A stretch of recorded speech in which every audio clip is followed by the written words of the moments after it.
Welcome, dear friends, to Kardec Radio at 11 p.m., nourishing our souls with the Spirit of Truth. And here we are, live. We are live today. Yes, usually we pre record because of the pace of life, but today we had no option but to be here with you live. And we rejoice. We rejoice because it is great to be here. Hello, Narciso. Hello, friends. And the Spirit of Truth is this book that comes to us 60 years before this very day.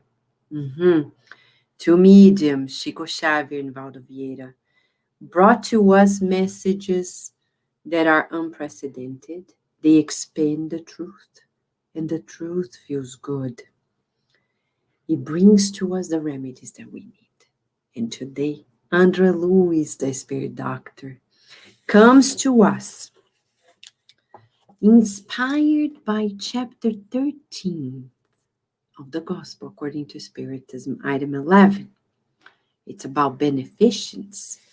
And this is written by Adolphe, Bishop of Argel, in 1861, in which Argel says, "In this world, my friends, beneficence will give you the purest and sweetest joys. Those joys of the heart that are disturbed neither by remorse nor indifference." He goes on and talks about charity, sublime word that summarizes all virtues. It is you who must lead the peoples of the world to happiness. This message you can read in the fullest version in the Gospel according to Spiritism. But Luiz, through the hands of Waldo Vieira and Chico Xavier, comes to us today to talk about in the task of helping. How many of us want to help? Right? Some people don't feel like it yet. We already feel it, but there's a way, right? There's always a way to help effectively. We're learning it today. The good spirits will bring to us in the task of helping. Assist, says Luiz. Assist those who look for your presence, but do not forget to directly help those who suffer from afar. How many of us, we have a hard time looking after those who don't have the courage to ask for help? Luiz is encouraging us to go after, to really reach out. Some people claim, I don't see anybody in need. Well, we have to look for them, because in each and every house there are people who need help. Then Luiz continues, transfer cooperation from others to less affluent homes, but do not free yourself from contributing with your share of personal help. We need to give of ourselves. Distribute what is left from your table, as much as in the wardrobe and in your purse. But go even further, donating to those who suffer of the positive resources of your feeling. What does he mean? He's talking about giving of ourselves. It's easy to give things, but to give of ourselves. Lend with justice whatever you are asked. However, do not disregard turning your loans into eternal gifts. So, if people need it, I will lend them money, I will lend them something. But he says, make sure that not only lend, but give it. Give. Some people are so greedy. They say, I'm lending you the money. They forget that the money is God's. Food for thought. Collaborate indiscriminately for the good, for all those who are close to you. Do you help everybody who comes close to you? Not necessarily, right? Because sometimes we look at people and we don't have enough emotional intelligence to observe that they need something. So he's saying, strive to improve your methods of collaboration to help in a better way. Who thought about improving our ways of collaborating with others? Good question, right? So you and I today are being asked to revisit our approach in our tasks of helping. Because usually we try the same old route, the same old method, and it doesn't work for everybody. I remember the other day going through a therapeutic process with a child, and then we tried a different method, a different educational approach, and it fit perfectly. And I say perfectly because it was better than before. So we have to try, like Thomas Edison, different experiments in our lives in terms of our emotional social skills to really be of help, collaborating. We love this word. By the way, I learned this word especially in the United States, and I owe this country a great deal for it. At the University of Maryland, when I came 23 years ago, and I heard this word on and off, and my colleagues talking about collaboration, collaboration, collaboration. And today, I realized the importance of collaboration because they said, Vanessa, we're strong when we collaborate. And I agree. And we agree. Look at us here today at Cardiac Radio. We're collaborating with each other, right? Cardiac Radio is turning 10 years thanks to the collaboration in two realms. Many of you who were here, hosts, and wonderful, active audience supporting so many ways. What would be of us without it?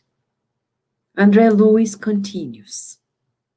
Organize your life in a systematic way with discipline, being dutiful, but make time to persist, assisting those who are in their struggles. How many of us we organize our lives? We're disciplined, and we don't have time to help others. Oh, I'm too busy with my life. He's saying, we can never be too busy. We need to incorporate the other ones. Then, the other one.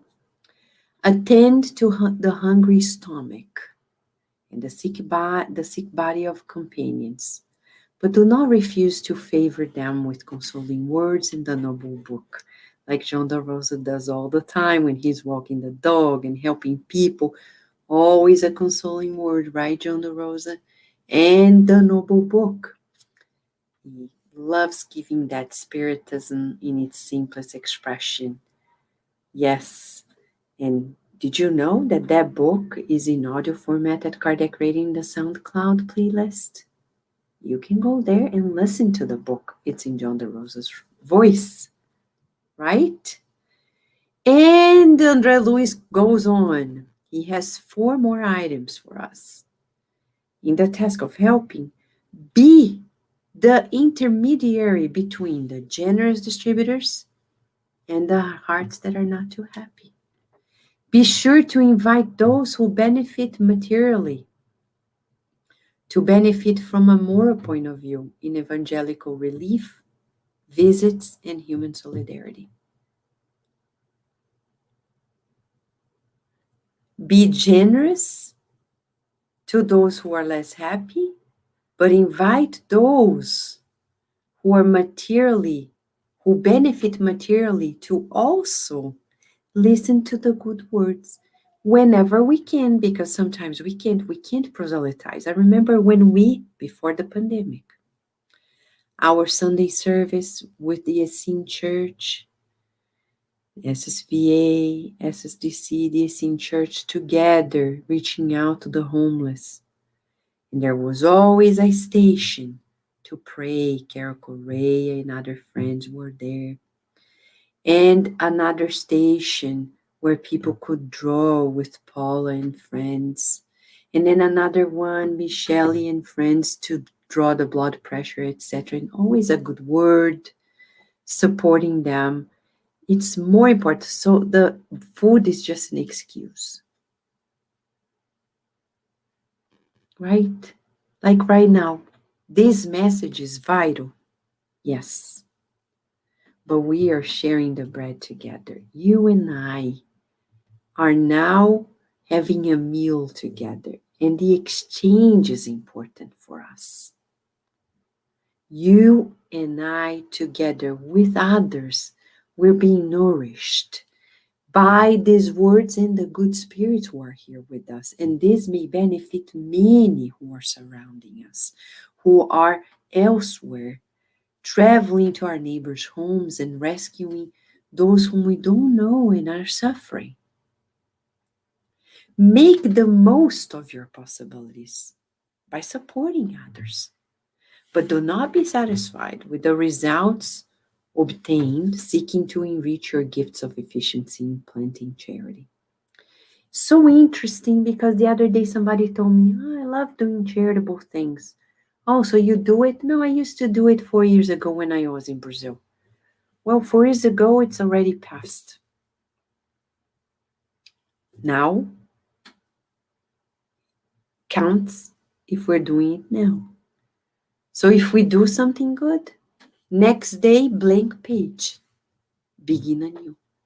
So many people we know of, they count and they forget that there is a new day. Exemplify beneficence as much as possible in all circumstances, but prefer being natural and discretion in your minimal attitude. So we're not going to go there and do things and tell everybody. Sometimes, some things we share here at Kardec Radio just to exemplify the methods that the Spirit suggests to us. But we cannot be here telling people the 10,000 things that we may do. Right? Because then it's not charity, it's vanity. Charity, vanity. Vanity doesn't feel good. Charity always feels good. And finally, André Luiz very lovingly says, remember that in the task of helping, the greatest food is always the one that remains to be done, waiting for our disposition. Right?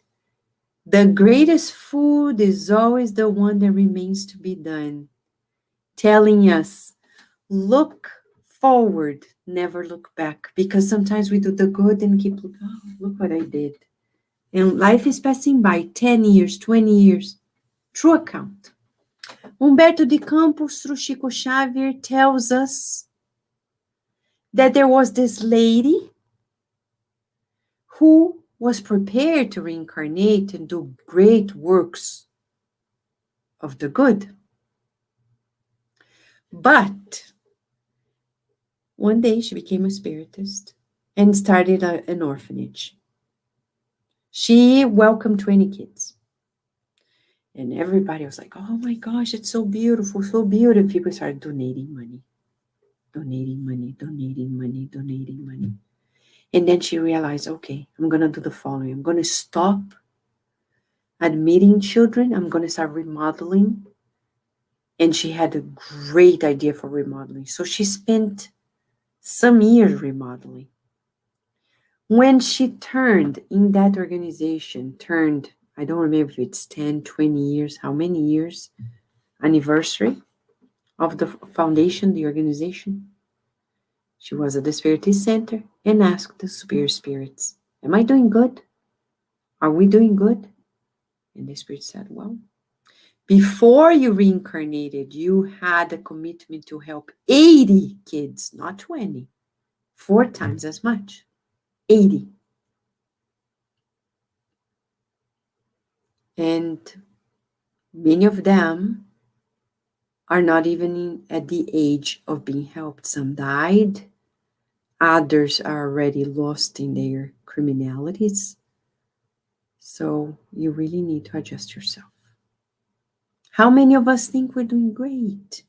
And then you may be saying, oh, Vanessa, am I doing something wrong? Friends, this message is coming to us to focus on the good. The past is in the past. Now, the greatest food is always the one that remains to be done, waiting for our disposition of doing the good. So every day, blank page, a new thing. Blank page, a new thing. And we go on and on. Right?